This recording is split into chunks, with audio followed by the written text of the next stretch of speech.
What's up, everybody? My name's Alice, and I'm an R&B pop artist and performer based in Los Angeles. Well, I started singing at a young age. I just kind of realized that I have a talent for it.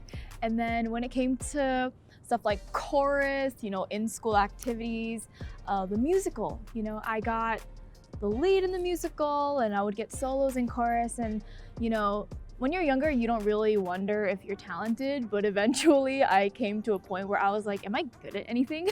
And then I realized I do have a natural knack for singing and performing, and ultimately that's what brings me the most joy. So eventually I went on to attend, Berklee College of Music and fully pursue,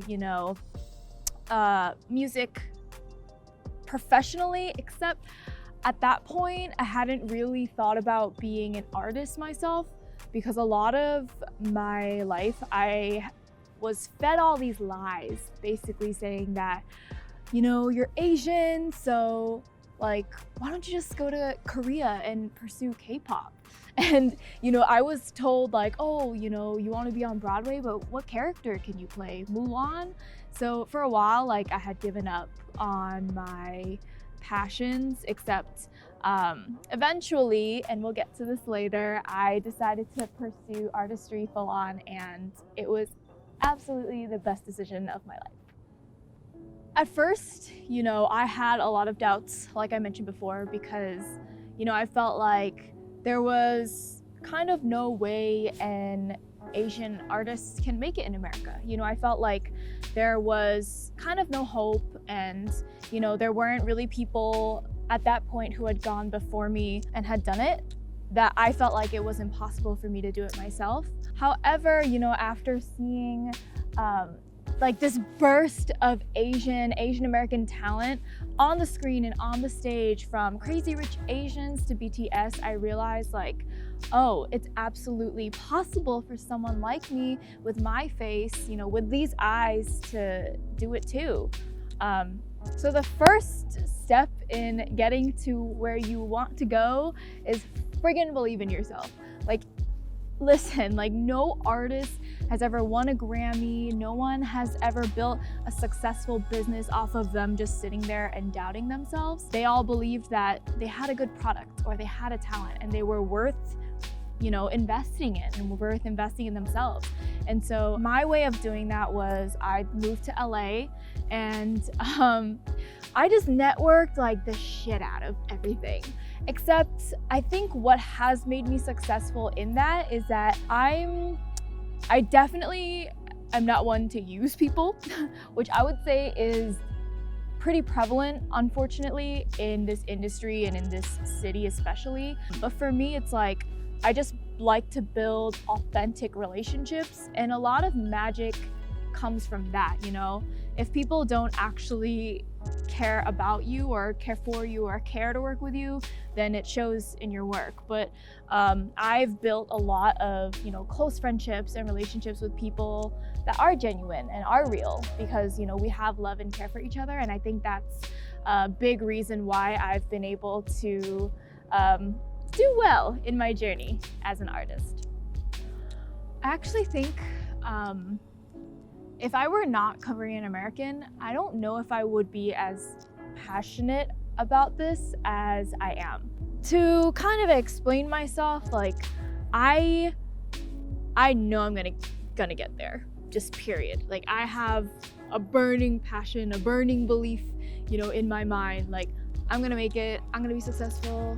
I'm already successful with all I have, and I have no doubt that I'm gonna get there.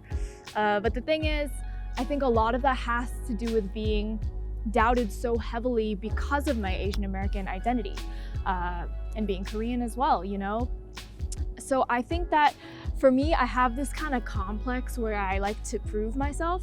And I think while I was doubted, from when I was young for years and years and years, and people told me, you can't make it, or there's no way, or who are you going to play, or what role are you gonna be, I think all of that has fueled me, and I'm at a point where I'm just my Asian American identity is what is going to help me succeed.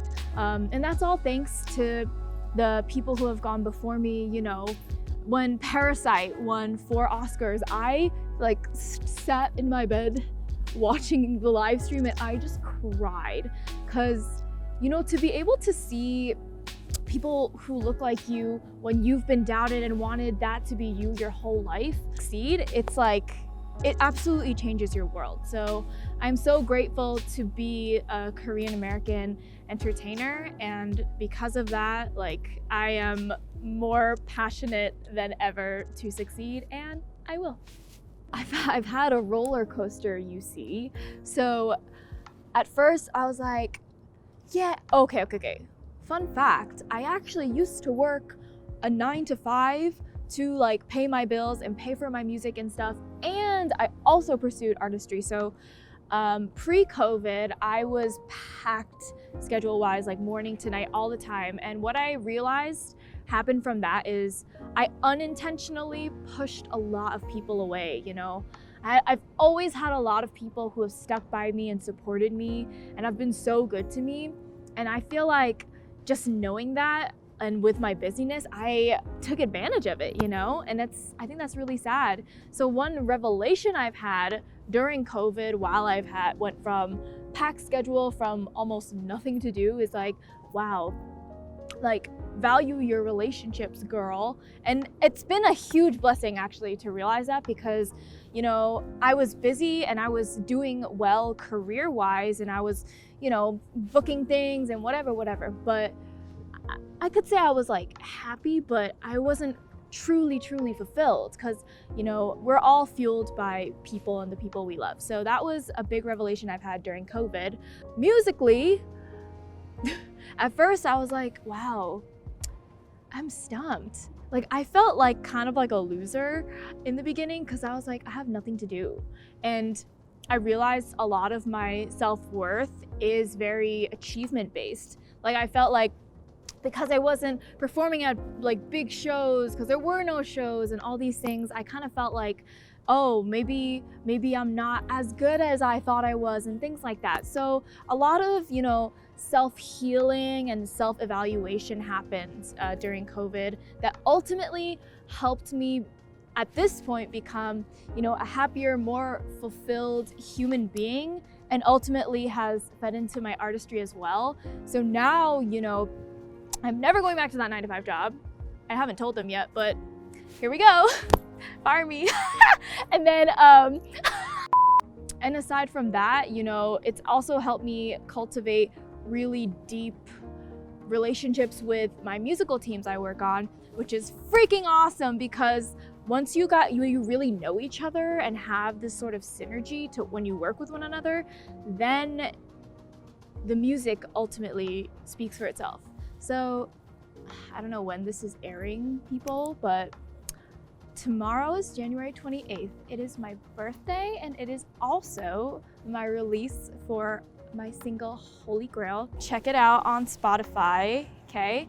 And I think it's definitely my best song yet. And I feel like so grateful and thankful for that. So even though, you know, COVID, obviously, you know, I had my moments, as everyone has, it's ultimately been a huge blessing in allowing me to slow down, evaluate myself and my life, deepen relationships and friendships and actually prioritize them, and really hone into what my sound is musically. I have 3. Can I say 3? Okay.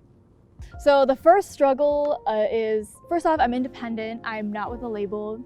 I don't know if I want to be with a label, because when you're signed by a label, you lose a lot of freedom, and they basically kind of like, they're like, I'm paying for your career, so I'm gonna package you up how I want to, which I'm not sure would be authentic to me, and that authenticity is very important to me. So when you have to work so hard just to make the career you want happen, it's tiring, honestly, because, you know, after things like, let's get real about indie artists, after stuff like rent and bills and food, like, you have to put aside every freaking penny you have in order to make that dope music video, or in order to playlist so the music that you spend all these hours on goes somewhere. And so, you know, with that, there's my second point. Sometimes it does kind of feel like a thankless job. We care so much about our music and, you know, put so much into it, but if the release doesn't go as well as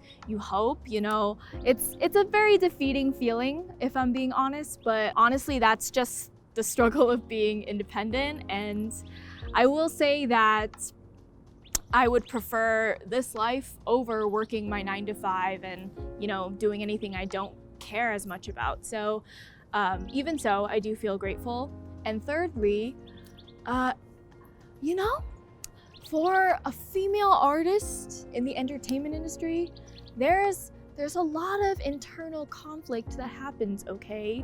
And I think, like, entertainment, they're always gonna try to over-sexualize a female, period. And so I've had like a lot of moments where I've been like really confused by what's okay, what's not okay, where's the line, where's my line? Like, are my opinions being affected about myself because of what society says and all these things? So really having to know your identity is huge when it comes to being an independent artist. And I think that's definitely a struggle I had, but we're back, ladies and gentlemen. I'm good and going to church again. Woo! So yeah. Like, there's no way this is not gonna happen. I say this in every single interview, that I'm gonna be the first Korean American woman to win a Grammy in a major category, like, period. Honestly, by how much like I work at it, how much I'm always evolving, how much I care to do it, and, you know, how much I build authentic relationships, I have no doubt that that's going to happen. So that's right now, that's where my eye is set on. But before then, I definitely, or maybe after, who knows? But at some point of life, I definitely want to be a Coachella performer because, ladies and gentlemen, I can perform, okay? Like, that is my forte over anything else, pretty much. But ultimately, like, when I die,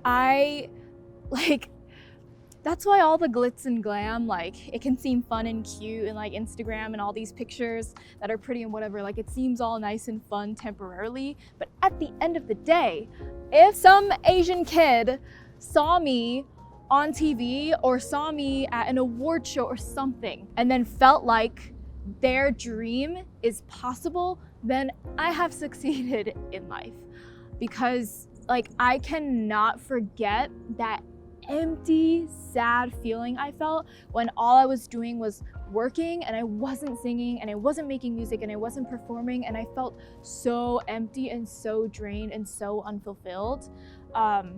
Even though being an artist is such a risky path to take, I felt so blessed and so much more like myself, honestly, by making this transition and moving to LA. So yeah, it's a hard path I've decided to take.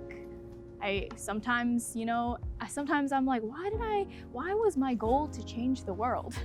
But you know what?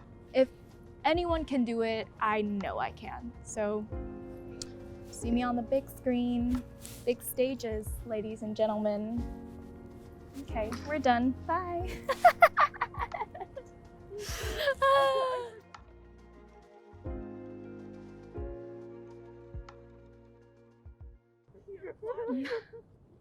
Don't applaud! I can see you from my peripheral! I really too much what you said. Oh. I was about to like quietly move on and be smooth this time. I just see... I was trying to be smooth. Oh my god. Okay.